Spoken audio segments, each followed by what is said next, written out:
Katherine Acevedo. Bienvenida, Katherine. Hola, gracias. Gracias por la invitación. Gracias a ti, Katherine, por acompañarnos tan temprano para hablar de un tema tan delicado, porque es muy delicado, la verdad.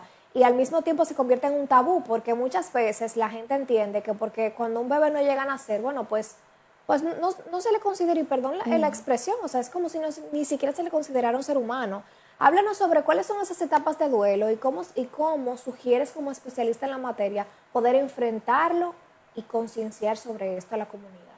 Claro, mira, hay 3 diferentes pérdidas. Se van catalogando de acuerdo al tiempo de gestación. Hay una que es la más silenciada, que es la que se da desde que te enteras del embarazo, que aproximadamente son 7, 6 semanas, hasta las 13 semanas. Este es el duelo del que nadie habla. Sí. Esta se le considera una pérdida temprana y bueno, la gente generalmente tiende a decir el embarazo ya luego de las 13 semanas de embarazo, que es como aproximadamente 3 meses. Cuando la persona da la noticia de que se perdió el embarazo, bueno, pues lamentablemente la sociedad lo quiere callar, te dice como que, ay, bueno, no estaba tan grande, no estaba tan desarrollado. Sí. Pero para una mamá, un hijo es un hijo desde el momento que da una prueba positiva. Inmediatamente tú ves ese positivo y ya comienzas a hacerte ilusiones, a pensar cómo va a ser ese bebé, tu fecha probable de parto, empieza el cuidado. Entonces, ya para esa mamá es un hijo. Cuando se da la pérdida se cae toda esta ilusión. Hay un aumento de mortalidad en la semana número 22 y 28, que es donde más pérdidas hay a nivel fetal. Ajá, esa ya se considera la pérdida de temporada media. Ya este es un duelo un poquito más complicado porque ya había una barriga, ya había una preparación al parto, ya uno va comprando como cositas. Y bueno, cuando se da esa pérdida, que es, como mencionas, es la más común, porque aquí viene ya se dan las pérdidas, por ejemplo, cuando vienen con alguna incompatibilidad con la vida. Hay un tiempo de riesgo también en esta temporada, como que si se da el parto, el bebé tiene menos probabilidad de vida.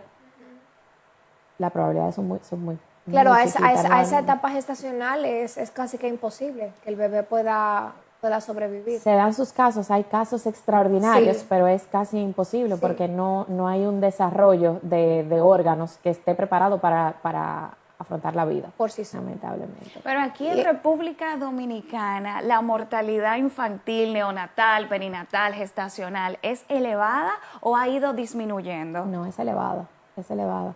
Lamentablemente no se habla tanto del tema porque es un tema que, como bien dices, es un poco pesado.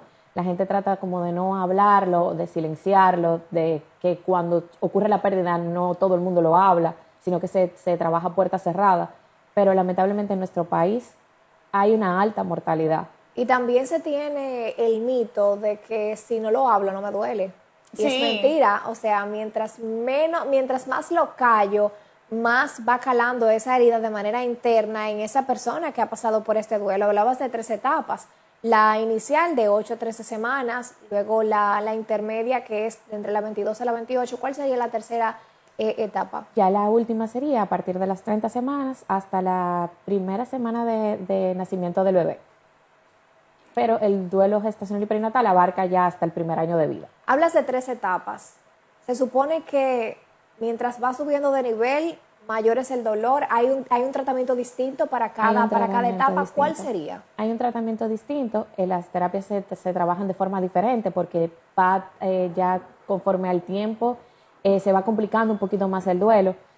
A mí, en lo particular, no me gusta como encasillarlo solo en eso, porque solo una mamá sabe qué le costó llegar a salir embarazada. Entonces, quizás no es la misma forma en que una persona que tuvo una pérdida a la 30 semana va a afrontar a una persona que tiene 10 años esperando a salir embarazada, pese positivo y a las 13 semanas pierde el embarazo. O que ha quedado en repetidas ocasiones y lo ha perdido también. Eso también se da mucho y eso puede ir complicando el duelo. Entonces, la forma de afrontar y de trabajar la terapia va a ser diferente. ¿Cuáles son esas causas por las cuales los bebés no nacidos pueden llegar a morir, ya sea a nivel gestacional, neonatal o perinatal. Hay muchas personas que dicen que es por la hipertensión de la madre, hay veces que es por temas genéticos, pero ¿cuáles enfermedades se le puede también atribuir a la mortalidad infantil? Bueno, eso varía. Hay un tema de sí, como dices, de presión arterial en la madre, también el tema de la diabetes, pero en este caminar he visto también muchas situaciones que se han dado sin una razón aparente. Sin razón aparente. Sin una razón aparente. Hay que abortos hacer estudios, naturales, por así abortos decirlo. naturales, hay que hacer estudios, por ejemplo, en mi caso, yo no tuve una respuesta hasta, no sé, 7 años después. Wow. Y era un problema placentario que yo nunca me iba a enterar que sucedía. Y es un tema de cómo se forma la placenta en mí, por ejemplo. Y eso puede suceder y si tú no haces un estudio más profundo, quizás no te enteras. El acompañamiento, Catherine. El acompañamiento es sumamente necesario, pero hay veces que uno no sabe qué decir, qué hacer, si tal vez digo algo fuera de lugar, pero no decir también comunica. ¿Qué cosas debemos de decir o no decir a la hora de acompañar a una persona que ha sufrido un duelo perinatal? Yo pienso que lo más importante es escuchar con empatía, permitirle a esa mamá que hable abiertamente sobre su bebé, permitirle que se desahogue todo lo que quiera, estar ahí, decirle estoy aquí para ti, lo que sea que necesites, en qué te puedo ayudar, cómo te puedo ayudar, tu bebé es importante para mí. Esas son cosas que verdaderamente ayudan. Un abrazo en silencio, eso es sumamente sanador. El hecho de que la persona sepa que cuenta contigo, aún en el silencio, no tiene precio. Y las que no, porque a veces queriendo ayudar podemos hacer completamente lo contrario. Sí, hay frases como, tú eres una mujer joven, tú vas a tener Sí, más hijos, sí. despreocúpate, eso fue un embarazo de 3 semanas, de Eso estaba 5, chiquito, eso estaba chiquito, eso uniformado estaba. Son palabras que duelen Son más que palabras dar que duelen consuelo, más, sí. Catherine. Y hay otras, por ejemplo, como Dios sabe lo que hace, Sí. Dios sabe por qué lo permite. No te preocupes, tú vas a tener más. O tú tienes 2 hijos, eso no pasa nada. Ay, no pasa nada. Como ese consuelo que a la larga la madre sigue sufriendo. Y sí, porque es que causa más dolor. Exactamente. En búsqueda de nosotros tenemos un tema y es que no estamos acostumbrados a lidiar con el dolor ni con la tristeza de la otra persona. Catherine, pero yo conozco un caso de una amiga que perdió su bebé ya en la etapa final, ya tenía todo comprado y demás, y todavía de eso ha pasado 3 años y no ha salido de ese sufrimiento y duelo. Esos traumas que se quedan, ¿cómo puede la madre salir de ello? La primera recomendación siempre será ir a terapia. Buscar un especialista que tenga una especialidad específicamente en duelo o que sea un psicólogo perinatal para que te pueda ayudar y guiar en cómo trabajar este dolor tan profundo que causa. Porque ha dañado incluso el matrimonio. Sí, porque esas son cosas Porque que se pueden está suceder. aislando, la pena, sigue vistiendo de negro y no ha salido de esa etapa del dolor. Y partiendo justamente del dolor, que cada quien lidia con él de una forma distinta, hay quienes se encierran. ¿Qué hacer con ese paciente que no quiere recibir ayuda, que no quiere ir a terapia y que simplemente está encerrado en su burbuja? ¿Cómo podemos nosotros ser puente de ayuda para ellos? Lo principal es escucharlo, es estar ahí, ver por qué no quiere recibir la ayuda, porque sí hay personas que en los primeros días no quieren saber absolutamente nada, no quieren escuchar nada en el primer mes y va a tomar tiempo. El tema es poder estar ahí. ¿Y si no quiere hablar? Es sentarte ahí en silencio. En algún momento esas palabras van a salir increíblemente. Parece como absurdo, porque tú dices, pero es que yo me siento ahí y no dice Claro. nada. Pero esa persona necesita tiempo, porque no es fácil hablar de algo que causa tanto dolor, de algo que no tiene explicación. Catherine, un tema que está muy en tendencia y que está generando lo que es conflicto a nivel de redes sociales, y es cuando una madre tiene una pérdida y la terapia va acompañada de un bebé reborn. Ajá. ¿Qué tan Ay, eficaz es este tipo de terapia que ahora está muy de moda? ¿Va a ayudar o no? Mira, precisamente hablaba recientemente sobre esto con otra psicóloga y yo decía, todo ayuda en su justa medida. Todo ayuda con una guía. Yo he visto casos que, por ejemplo, en Estados Unidos te permiten tenerlo por una cantidad de horas.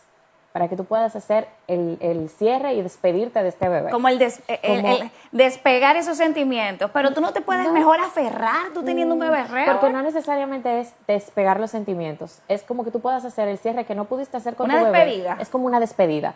Pero a eso voy, con límites y con una guía. Porque no es lo mismo que yo entregarte el bebé y que te lo lleve para tu casa y que dure, no sé, la vida entera. Sí, obviamente puede que ocurra un vínculo no sano con este bebé. Pero si lo haces con un psicólogo que va guiando, que te va explicando cómo va a ser la despedida de este bebé y que tú puedas tener como ese cierre, porque hay gente que simplemente nunca puede ver su bebé, que nunca lo puede cargar. Y esta es una herramienta que puede ayudar. Pero claro, con guía, no de libre albedrío. Claro, Esa es mi opinión. es un tema de verdad que amerita incluso otra intervención. Las puertas de nuestro hogar están abiertas para ti, Catherine. Gracias por acompañarnos. ¿Cómo pueden contactarte en redes sociales, teléfonos para consultas, para lidiar tal vez con esta situación? Sí, claro. Mis redes sociales son Catherine ACB2. Por ahí me pueden contactar y ahí está toda la información. No, pero qué tema de tan provecho para muchas mujeres. Pero ahora vamos a una breve pausa comercial. No, espera, Débora, porque hay algo que también me estaban escribiendo en el celular que no podía dejar de preguntarle. Me decían, por favor, pregúntale a la psicóloga, ¿cuál es el rol del doctor? ¿Cómo el doctor debe de dar esta noticia? Porque incluso hay veces que no se les prepara. Yo digo, wow, se les prepara tanto en la teoría, pero en esa sensibilidad humana, en esa empatía, hay tanta carencia. ¿Cuál entiendes como especialista que debería hacer ese acercamiento de manera apropiada hacia esa madre? Con empatía, con mucho amor, con paciencia, porque estamos hablando de una persona a la que tú le vas a dar una noticia tan difícil y la forma en que se comunique esa información va a ser el inicio de un proceso de duelo. Si se comunica de una forma dura, difícil, va a ser más difícil para la mamá poder asimilar todo lo que está pasando. Catherine, ¿y cómo le podemos dar esa noticia que Dios libre? Tengamos que dársela a lo más pequeñito, a ese hermanito que estaba esperando con ilusión, a esa hermanita, bueno, pues ese nuevo integrante. ¿Cómo le damos esa noticia a ese niño que no entiende que la muerte también puede llegar a los más pequeños? Con palabras llanas, increíblemente los niños entienden mucho más de lo que nosotros, pensamos. Sí. Va a depender de la edad que tenga el niño, pero hay que explicarles todo y de hacerles poder que ellos también tengan un espacio donde ellos puedan hacer todas las preguntas que necesiten y poder contestar todas sus preguntas, pero siempre con un lenguaje llano, de acuerdo a la edad. ¿Cuáles cosas no debemos de decir a los niños? Para que no se confundan, para que no se confundan. Tu hermanito se fue al cielo, por ejemplo. Esa es la primera que no debemos. Esa es la primera que no. Okay. Porque la siguiente pregunta va a ser, ¿cuándo va a bajar? O porque no entiende. O porque no entiende. O porque papá Dios se lo llevó, porque entonces luego crea, ¿verdad? Hay cosas que, por ejemplo, tú puedes decirle, el cuerpo de tu hermanito era muy pequeño y lamentablemente falleció. Eso es una forma... Palabras así tan claras. Palabras así tan falleció. claras. Utilizar palabras como esas a un niño... Pero es que se crean engañados si comenzamos a hablarle de una forma indirecta. Y los niños entienden. Si empezamos con metáfora, tú le vas a causar, quizás esa sea su primera exposición a una muerte. Entonces, cuando tú utilizas esa, ya ellos van a asociar para toda su vida la muerte con irse al cielo, por ejemplo.